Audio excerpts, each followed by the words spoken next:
AIADMK EPS அவர்களை பத்தி பேசுறதா, இல்ல வேலுமணி அவர்களை பத்தி பேசுறதா, இல்ல உள்கட்சி பிரச்சனைகளை பத்தி பேசுறதா, இல்ல ஆரம்பத்திலே உள்கட்சி பிரச்சனை வந்து இப்ப சால்வாச்சு அதை பத்தி பேசுறதா, இல்ல நீ வரப்போற பிரச்சனையை பத்தி பேசுறதா, மிதுன் பழனிசாமி அவர்களை பத்தி பேசுறதா, இப்ப எதை பத்தி பேசுறதுன்னே தெரியல. எடுத்தா ஒரு மிகப்பெரிய பொக்கே எழுதலாம் போல இருக்குது அதிமுக. 2026 எலெக்ஷனுக்கு 2 வருஷம் முன்னாடி ஆரம்பிச்ச பிரச்சனை இப்போ முடிஞ்சதுக்கு அப்புறம் தொடர்ந்து போயிட்டு இருக்குது. இது 2031 வரைக்கும் போக மாட்டேங்குது. என்னன்னே தெரியல. ஃபர்ஸ்ட் இரட்டை இலை சின்ன பிரச்சனை முடிஞ்சிருச்சு, ஜாலி அப்படின்னு நம்ம பேசிட்டு இருந்தோம். அடுத்தது இபிஎஸ் அவர்கள் தலைமை எல்லாரும் ஏத்துக்கிட்டாங்க அப்படின்னு பேசிட்டு இருந்தோம்.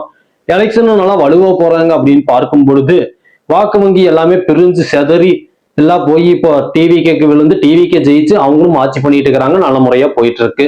ஏதோ பரவாயில்ல, இன்னும் கொஞ்ச நாட்கள் போகும்போதுதான் தெரியும்.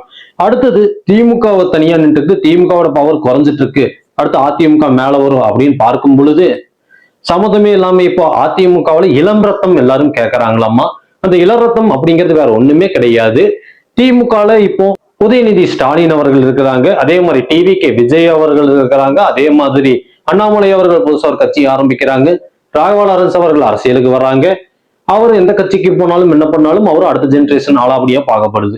இப்படி இருக்கும் பொழுதுதான் இப்போ அதிமுகவை பார்க்கும் பொழுது திரும்பி எல்லாருமே பார்த்தா வயதானவர்களா இருக்கிறாங்க. சோசியல் மீடியால ட்ரெண்ட் அப்படிங்கிறது இல்ல.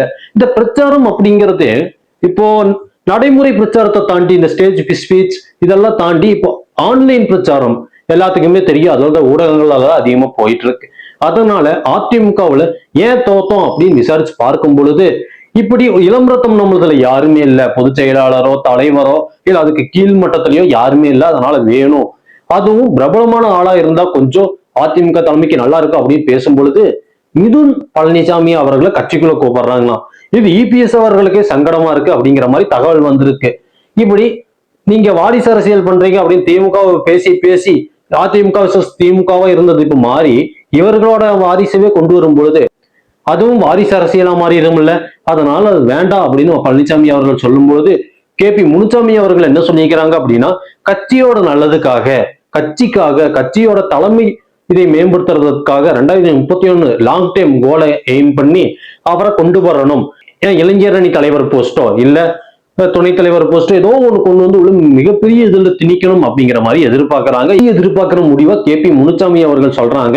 இபிஎஸ் அவர்கள் சரி பார்க்கலாம் அப்படின்னு சொல்லிக்கிறாங்க. இது இந்த ஸ்டேட்மெண்ட் இபிஎஸ் அவர்கள் தரப்பு ஸ்டேட்மெண்ட். இதே மாதிரி இது எதிர்க்கிற சிவி சண்முகம் அவர்கள் அந்த தரப்பு சொல்லும் பொழுது வலுக்கட்டாயமா இபிஎஸ் அவர்கள் தான் அவரோட மகனை கொண்டு வந்து சேர்க்கறதுக்காக ட்ரை பண்ணிட்டு இருக்கிறாங்க, இது அவரோட சூழ்ச்சி. இப்படி அதிமுகவில் அவரோட வாரிசை கொண்டு வந்து வாரிசு அரசியலத்தை நிக்க பாக்குறாங்க.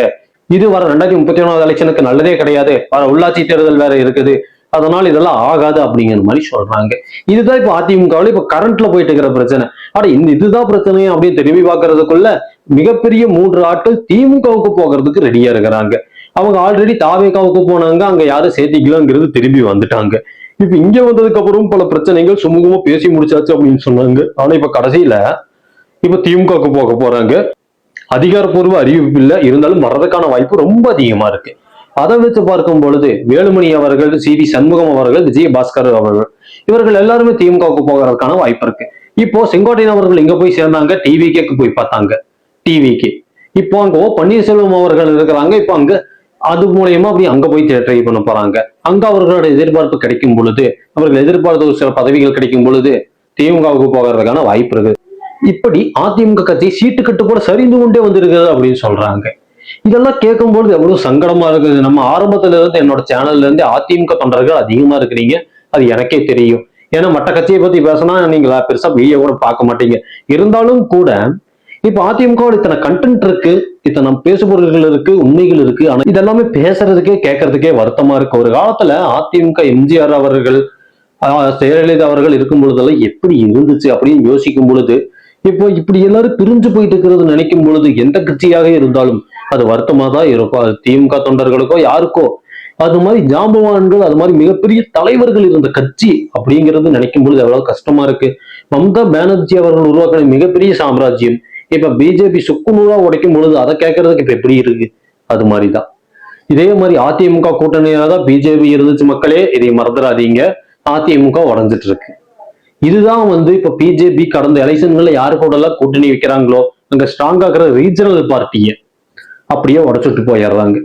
இங்க திமுகவும் டிவிக்கவும் பத்தாவதுக்கு அடுத்த தலைமுறை அண்ணாமலை அவர்கள் கட்சி வரப்போகுது. இப்படி போகும் பொழுது அதிமுக வலிமையா நிக்க வேண்டிய சூழ்நிலையில் இருக்கு. எத்தனை சதிகள் வந்தாலும் எப்படி வந்தாலும் அதை உடச்சே தீரணும், வேற வழியே கிடையாது.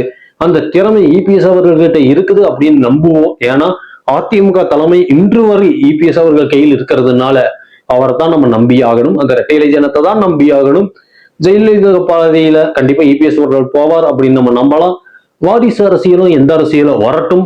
மிதுன் பழனிசாமி அவர்கள் வந்தாலும் அதிமுகவுக்கு நல்லது செஞ்சா பாராட்டுவோம். அதே மாதிரி நல்லது இல்லை அப்படிங்கிறப்போ எதுக்கு கேள்வி கேட்போம். இதே மாதிரி பல கட்சி பிரச்சனைகளும் நம்ம பேசணும். எல்லா வீடியோவுமே நீங்க பாருங்க. ஏன்னா எப்படி நம்மளோட பலவீனத்தை பத்தி பேசுறோமோ அதே மாதிரி எதிரியோட பலமும் தெரிஞ்சுக்கணும். அதனால அதிமுக தொண்டர்கள் வெறும் திமுக அப்படிங்கிற வார்த்தையை கேட்டோட ஸ்கிப் பண்ணிட்டு போயிடாதீங்க.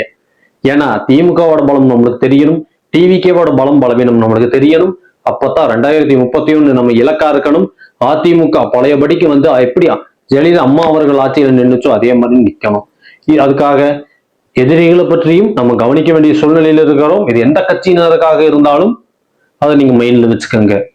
நீங்க உங்களோட கருத்துக்கள் என்ன? மிதுன் பழனிசாமி அதிமுக வர்றது நல்லதா கெட்டதா?